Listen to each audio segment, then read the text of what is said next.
Thank you for turning to page 121. Today we're going to take a look at the player's handbook. We're going to look at a very good third level magic user spell, Lightning Bolt. This spell becomes available to the magic user at 5th level. So Lightning Bolt, the evocation spell, level 3, ranges 40 feet plus 10 feet per level, duration instantaneous, area effect special, verbal, somatic, and material components needed, 3-segment casting time, and saving throw for half. Upon casting this spell, the magic user releases a powerful stroke of electrical energy, which causes damage equal to 1 6-sided die for each level experience of the spellcaster to creatures within the area of effect, or 50% of such damage from creatures that successfully save. The range of the bolt is the location of the commencement of the stroke. If shot to 60 feet, the bolt will extend from this point 6 inches further distance, or X number of inches difference. I'll explain that in a minute. The lightning bolt would set fire to combustible, sunder wooden doors, splinter up to 1 foot thickness of stone and metal, melt metals, with a low melting point such as lead, gold, copper, silver, brass, bronze. Saving throws must be made for objects which withstand the force of the stroke, just like a fireball. The area of effect of lightning bolts can be determined by the magic user just as the distance is. The stroke can either be a forked bolt, 10 foot wide and 40 feet long, or a single bolt, 5 feet wide and 80 feet long. If a 12th level magic user casts the spell at its maximum range, 16 inches in this case, so it's 160 feet, the stroke would begin at 160 feet and flash outward from there as a forked bolt ending at 200 feet, or a single bolt ending at 240 feet. If the full length of the stroke is not possible due to the interposition of a non-conducting barrier, such as a stone wall, the lightning bolt will double and rebound toward its caster, its length being the normal total from beginning to the end of the stroke, damage caused by interposing barriers notwithstanding. For the example, an 8-inch stroke, so 80 feet, is begun at a range of 40 feet, but the possible distance of the desired direction is only 35 feet. So the bolt begins at a maximum of 35 feet and rebounds 80 feet in the direction of the creator. The material components of the spell are a bit of fur and amber, crystal, or glass rod. So a lot to take in there. So basically, this is a kind of a strange spell in that it can be cast kind of remotely. You can cast it to begin up to 40 feet plus 10 feet per level. So if I get this at 5th level, I could begin this lightning bolt at 90 feet from my position, and then once I've begun it, it'll flash out to either 40 foot long or 80 foot long, depending on if I've done the forking bolt or the 5 foot wide bolt. Interestingly, D&D at the time was written for being used in dungeons. So the ideal use of this, of course, is down the dungeon hallway, and you go ahead and you can inflict the damage, and maybe the bolt rebounds on you. I had a player who argued he was going to shoot a troll with this, and he argued, I'm going to fork the bolt. 2 bolts will actually hit the troll, because the troll was in a 10-foot wide corridor, and that would fill up, the lightning bolt would fill up the area. So he said because 2 forks are going to hit it, he should get damage for each fork. Die 6 for each fork, so basically double damage. I blew that out of the water immediately. I said, not the intent of the spell. The forked strike is to get people on each side of a dungeon corridor or slightly far apart in the room, or to limit the distance of the stroke.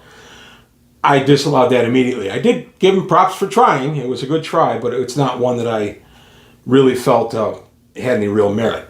The DMG only tells us that the bolt itself does not have a ton of force, and then any kind of solid obstruction, like a dungeon wall, will rebound the bolt.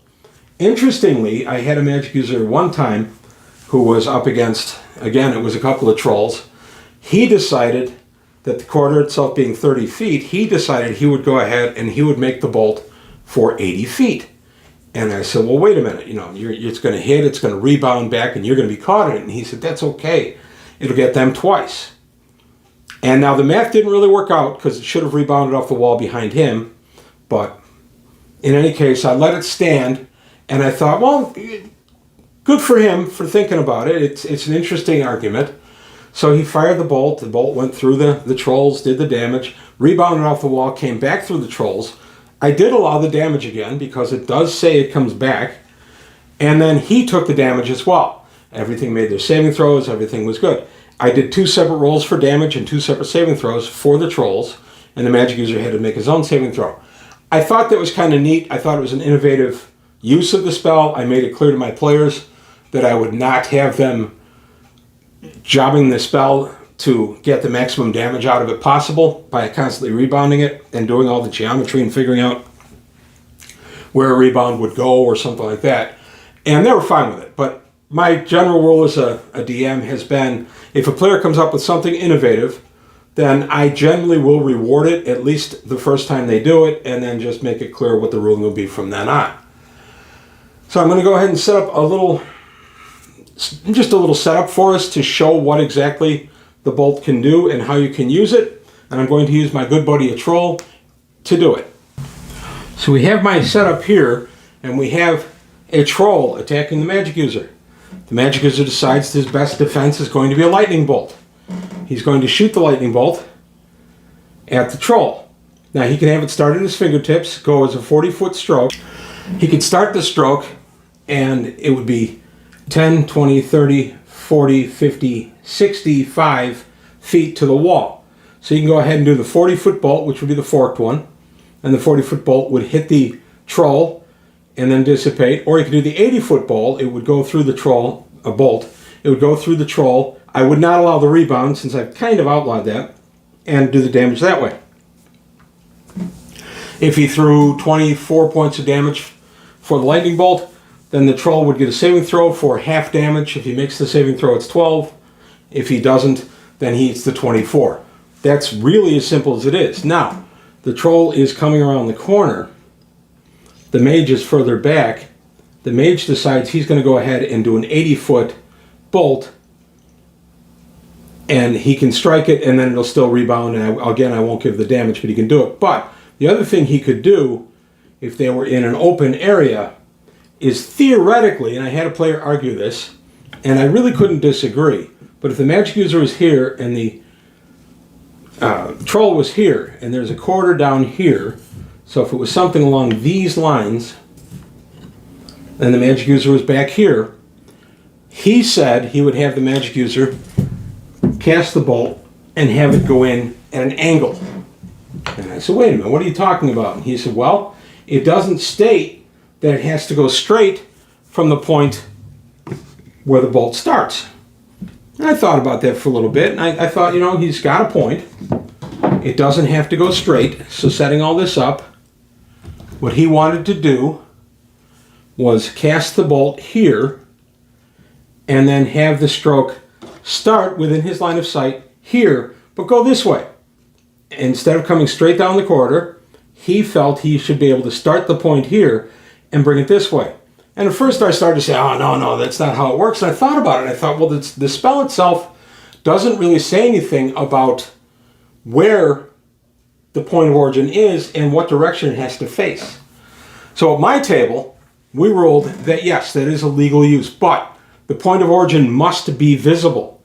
In other words, he has to be able to see it. He can't start it way down here and have it hit. He's got to start it right here and have it hit, or have it go this way, or in theory, he could put it behind the creature and have it come this way. Interesting ideas. I've only seen it once or twice at my table, but it is something I do allow. So if you want that off-direction lightning bolt for some reason, the spell does support that. Does not say you can't do that. And I have allowed that in games under very limited circumstances. I thought it was a cool idea. I had no real issue with it. The player used it the one time. I don't think he ever went back to it. It's nothing my players do routinely, but I just thought it was an interesting use of the spell, so I did allow it. And at my table, if you sat down and played with us and you wanted to do that, I probably would allow it, unless there was some circumstance, there's heavy fog or something, you couldn't see the end point, something along those lines, then I wouldn't allow it. But other than that, I probably would allow it. But that's it. That's all I've got to say about our good friend Lightning Bolt. Today on page 121, a very good spell to get at 5th level magic user, 3rd level spell. It's almost as good as Fireball. I like Fireball a little bit more, but there are less immunities in the game to Lightning Bolt than there are to Fire. So sometimes it's good to just use the Fireball, or the Lightning Bolt.